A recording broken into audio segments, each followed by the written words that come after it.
Hai, welcome back to my YouTube channel. Selamat datang kembali di Waktu Aku Bercerita. Sebelumnya terima kasih untuk yang sudah bertanya. Hari ini aku mendapatkan sebuah komentar di mana dia bertanya untuk investasi saham luar negeri maksudnya, itu menggunakan aplikasi apa dan apakah ribet atau enggak, dan aman atau enggak, karena selama ini kalau investasi untuk perusahaan dalam negeri biasanya menggunakan Stockbit. Oke. Disclaimer sekali lagi, ini bukan sebuah ajakan untuk menggunakan aplikasi ini.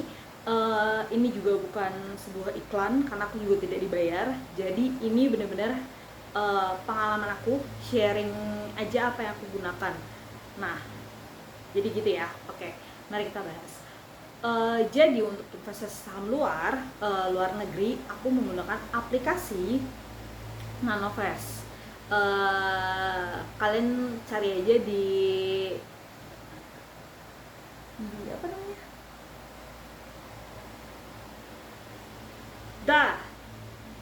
Play Store. Kalian cari aja di Play Store, namanya Nanovest, atau nanti aku akan tulis di kolom description sekalian referral, kode referral kalian mau. Kalau nggak mau dipakai bukan apa-apa, silakan. Cuma kayaknya kalau misalkan kalian pakai kode referral, kalian akan dapat kayak cashback atau apa gitu. Kayaknya cashback deh. Tapi tahu aku ya, persyaratannya kalau misalkan kalian pakai kode referral aku, terus aku baru akan dapat cashback kalau misalkan kalian sudah investasi sejumlah berapa gitu, di situ baru aku dapat cashback. Nah, jadi kan beda sama Bibit. Kalau Bibit kan setiap yang daftar pakai referral aku langsung dapat cashback 25.000 kalau aku nggak salah. Nah, kalau ini tuh nggak, walaupun udah daftar pakai referral aku, tapi kalau misalkan kalian belum ada investasi atau transaksi di aplikasi itu, aku nggak bakal dapat apa-apa. Jadi ya udah gitu.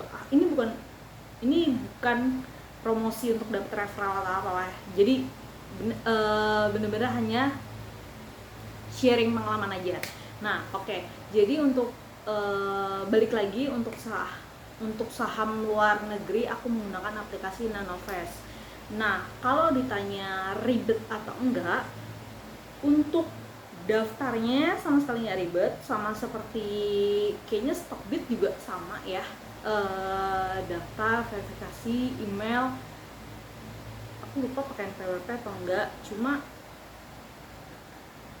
sama aja gitu, maksudnya nggak yang terlalu ribet sampai bikin males gitu, kayaknya enggak deh, sama aja semua aplikasi. Daftarnya masukin identitas, email, verifikasi, dan lain-lain. Jadi kalau dibilang ribet atau enggak, menurut aku pribadi nggak ribet. Nah, terus untuk kalau ditanya aman atau enggak, aku tidak bisa memberikan statement bahwa ini 100% aman, karena setiap investasi pasti punya resiko. Tidak ada investasi yang tidak memiliki resiko, walaupun itu kecil pasti memiliki resiko. Tapi yang bisa aku bilang, kalau di Nanovest ini dia itu sudah terregulasi, sudah terdaftar di Kementerian Perdagangan. Dia juga disupport sama asuransi Sinarmas. Jadi kalau gue nggak tahu, belum lihat sih, gue lupa lihat kalau saham itu dia ada polisnya atau enggak. Tapi kalau yang stabil earn, bukan stabil earn itu punya Bibit. Jadi kayak lo punya sejumlah uang yang di lock untuk jangka waktu tertentu. Nah, itu kemarin gue udah lihat ada polis asuransinya. Jadi misalkan investasi lo 14 juta, dia itu ada coveragenya itu sampai hampir 80 atau hampir 90% gitu. Gue lupa, gue nggak presentasein, cuma ada polisnya, ada selembarnya yang misalkan amit-amit terjadi apa-apa dengan Nanofest, dia gagal bayar atau bagaimana, nah lu bisa klaim ke asuransi yang Sinarmas tadi untuk dapat penggantian, walaupun tidak 100% tapi kurang lebih 80-90% deh kalau gue nggak salah. Kalau gue nggak salah ya, karena gue juga nggak ngitung persentasenya, cuma ada polisnya dan gue udah download juga gitu. Nah tapi yang kalau yang apa, kalau yang saham gue lupa untuk melihat dia ada dapat polisnya atau enggak, cuma secara keseluruhan aplikasi ini di supported by Sinarmas Insurance. Nah terus setiap kita mendapatkan dividen dari saham tersebut itu pasti akan dipotong pajak, dan asumsi gue ketika dipotong pajak berarti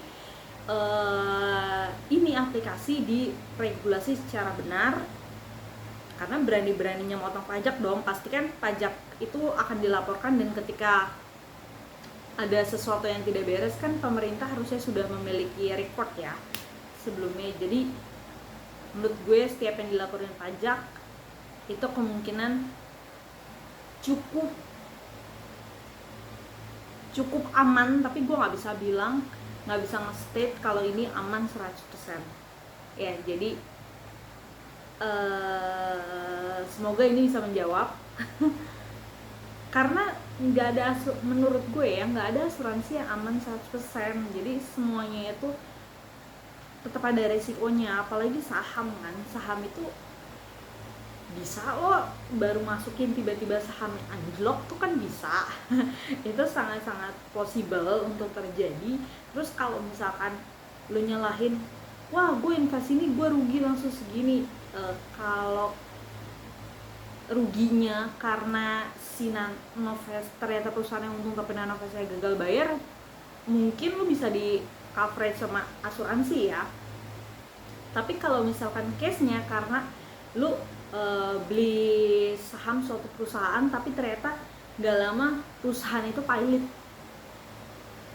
paham nggak? Nggak lama perusahaan itu bangkrut. Nah jadi yang salah itu kan bukan Nanofest, itu emang perusahaan, lu salah beli saham perusahaan gitu. Kebetulan saham perusahaan yang lu beli itu yang ya lagi mau bangkrut gitu, tapi lo nggak tahu cara baca laporan keuangannya, lo nggak tahu kondisi politik apa segala macam di negaranya kayak gitu-gitu loh. Nah jadi itu resiko kan, resiko kemungkinan duit lo akan loss itu juga ada, walaupun kalau misalkan lo tanya secara aplikasi itu aman atau enggak, dibilang aman, tapi secara profil investasi saham itu bukan investasi yang aman gitu. Bitcoin, apalagi Bitcoin kan itu kan di Nanofest itu kalian cuma bisa melakukan 2 investasi, saham luar, nggak saham luar aja, ada saham dalam negeri juga. Freeport aja gue punya. Freeport itu kan punya Indonesia ya, Indonesia AS sih, Amerika Serikat, tapi sahamnya kan mayoritas Indonesia sekarang ya, bangga dong gue. Nah jadi itu cuma bisa 2 saham sama kripto. Ya seperti yang kalian tahu, Bitcoin itu kan kayak roller coaster, kayak misalkan kalian beli sekarang terus tiba-tiba besok nih sahamnya itu anjlok bener-bener gila-gilaan. Jangan lo bilang nggak mungkin, kemungkinan itu pasti ada, karena gue pernah ngerasain Bitcoin gue tiba-tiba anjir 500.000 lagi nih hilang udah, karena memang mental gue tidak sekuat itu untuk Bitcoin.